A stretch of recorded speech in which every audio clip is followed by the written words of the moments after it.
we're gonna head up the stairs to what might actually surprise and shock you guys.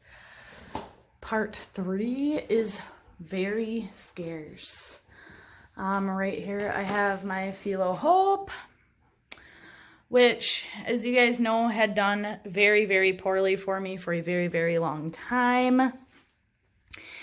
Until I decided I was just going to neglect it and let it die, and then it did all of this. It had like 3 leaves left, and then I gave up. And now it's poof, growing like mad. It used to be next to my toilet, but its leaves kept getting crushed in the toilet seat and in the drawers from the like shelving units and stuff. So now it's out in the hall. Here is my second philodendron, or Scindapsus exotica, which is growing like mad. I cut its tendrils off, and it hasn't done much since, but that was pretty recently, just to make it a little bit thicker. Told you this is gonna be a common theme. All right, and lastly is my pink princess philodendron, which I think I'm getting ready to rehome this plant because I honestly fucking hate it. Hate it. It's stupid. I don't even like the way it grows. It was a fad plant, a disappointment, and everybody knows that, and I've made videos on this before. Don't waste your money. Just save your fucking money and skip this. Get a cutting from somebody who doesn't care anymore, because I'm sure that's coming next. Anyways, okay, enough of that. We're gonna walk into my tiny bathroom, and since it's so small, I can't give you an overview. I need to shut the door to film this. Here, oh, by the way, the window. The window in the hall is west facing, so is this one. There is my spider plant, which never looks good. It's just a depressed, ugly spider plant, and I'm about done. If I find a beautiful plant, this guy is just, it's going. Somebody else can have it and look at its ugly ass. My rattlesnake calathea, which has lived on the bathroom sink since I got it. It has made itself quite at home here. And this is a self-facing window. I have my string of bananas, which keeps growing to the floor, and I keep cutting it off several inches, like about a foot above the floor. It just doesn't stop. It just keeps going. So, same with this guy. I can't keep him under control. I'm going to get this out of the way. I can't keep my golden pothos from my sister alive. She couldn't, well, she didn't want to keep it alive. This was pretty much just a few leaves at the end of 10 to 15 feet long vines. So I took off all the tips and put them in a pot, and I have propagated this back a few times. I've sold some cuttings. I've made other pots out of it. It's just gorgeous. I gave it another haircut. I cut a couple feet off the few long vines it does have and left the rest. Down here, I have my pearls and jade pothos, which is always one of my favorites. It finally grew, but I cut it back so I could make the pot bigger. So, propagation. And my Siam Aglaonema, which hates it here. Hates it. I think I'm going to have to move it. It's not doing well. Turning around. Since February, the back of my door still isn't painted. Surprise, guys. Hopefully that'll happen this winter. I have my snake plant, which just got a new pot. My Helobae Aglaonema, which just got a new pot.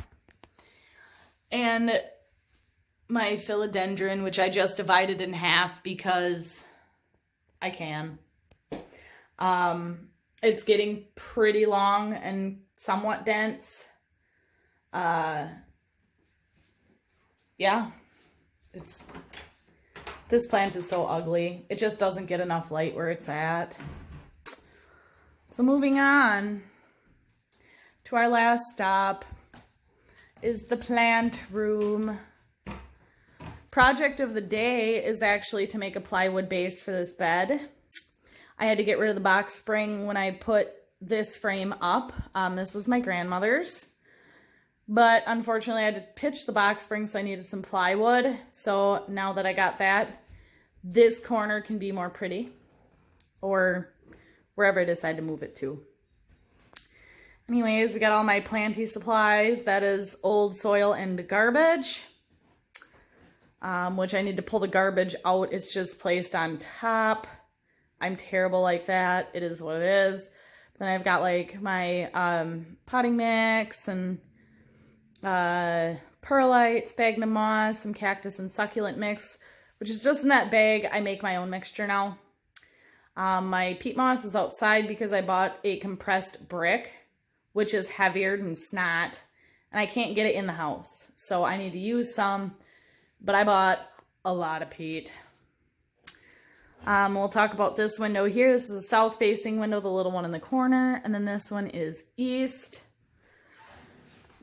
We'll break into my greenhouses, which we've had some stuff growing. Ooh. Now this is not as full as the last time. We've been overcast, so we haven't been getting a lot of sun in here, so it's humid, but they're just not getting the sunlight, so everything's kind of come to a screeching halt. Yeah, those look like they're starting to grow.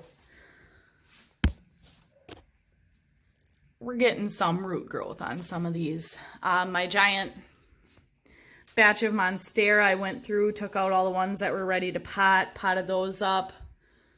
I've done the same with all these plants. I've got some philodendron micans, some pink princess in the back, berry illusion arrowhead, the bigger pink princess cuttings, Hoya rope, my Monstera alba variegata.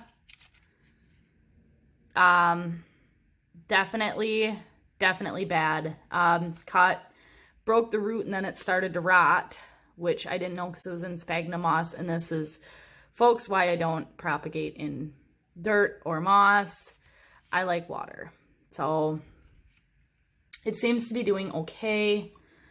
I mean, for a $150 leaf, I mean, so that's what's left of its root, looking pretty healthy.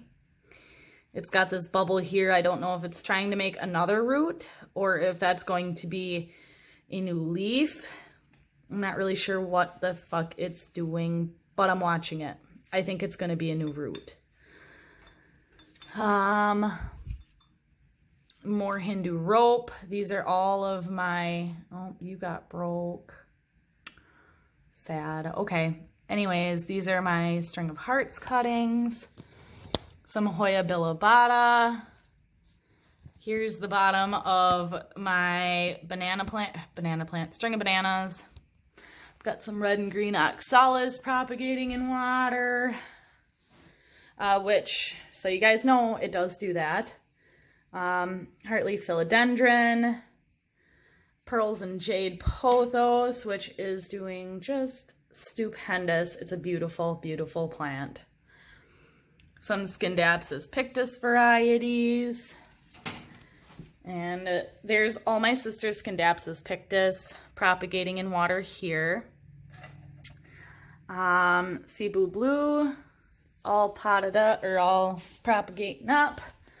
So that is all that's in that one. I'm not even going to open this guy up. We had it get ripped over the winter, so it's taped shut now. So you can only open one half of the door, which now this is blown out. So I'm going to need a new cover for this. But right now it's doing its job and that's all that matters. So these are going to be hard to see. I have some Monstera deliciosa and philodendron micans cuttings in there. These are going to spend roughly about a month and a half to 2 months chilling out in the propagation station. Just to build up their root ball, and then when they're sufficient, I'll be selling them on Etsy. And when I feel the roots are big enough, some of them won't take that long, some of them will take longer. They'll be going on Etsy Marketplace, and some of them are going back into my plants. So I have my Monstera adansonii that are ready, more Philodendron micans, Scindapsus exotica, my Pilea peperomoides, all of these random pothos cuttings across the board. My Hoya rope, which is all for me. I'm not selling that yet. Sorry, guys. I have some Wow, golden pothos. These are off of my sister's plant that she gave me. I'm working on making that pot just a smidge bit bigger. And then I have some string of bananas propagating. So that is, ooh, geez. Trying to die here, trying to kill my plants. I don't know. So I guess that concludes part 3 of the plant tour. I think I covered it. It's not really, like, I know the third part is just really not exciting by any means or stretch of the imagination, but I kind of wanted to show you guys around. I know I'm undergoing a lot of big changes. I wanted to try to make some more room for some more plants because I'm not quite ready to stop yet. I have been building back up my collection after the puppies were born and gone. I have quite a few. I am literally only buying wish list plants. Ones that I have to order online, ones that I really just have to have. I think that's what I'm going to be focusing on from now on. So I am on, like, I'm going to call it a buy ban. I will not be hauling tons and tons of plants. I'm really just going to focus on getting what I feel like I'm going to appreciate the most. There are a lot of, I love all my plants and they're here for a reason. And they help me, I source income for the plants, from the plants. So it's really, it's a free hobby for me in the end. But at the same time, I'm going to have to be more picky. I am going to let you guys know in a video down the road how many plants I actually have, which is kind of insane. The propagation room, I am not counting the greenhouses. It is just straight up what's going to be in pots. I would like to set up this room to do more stock plants, if you will, for propagating purposes, and kind of stop propagating off of my plants, my personal stock. So I think I'm going to try it that way. So I don't know. I'll keep you guys updated on everything, and I'm going to see you guys in the next video. And as always, happy planting.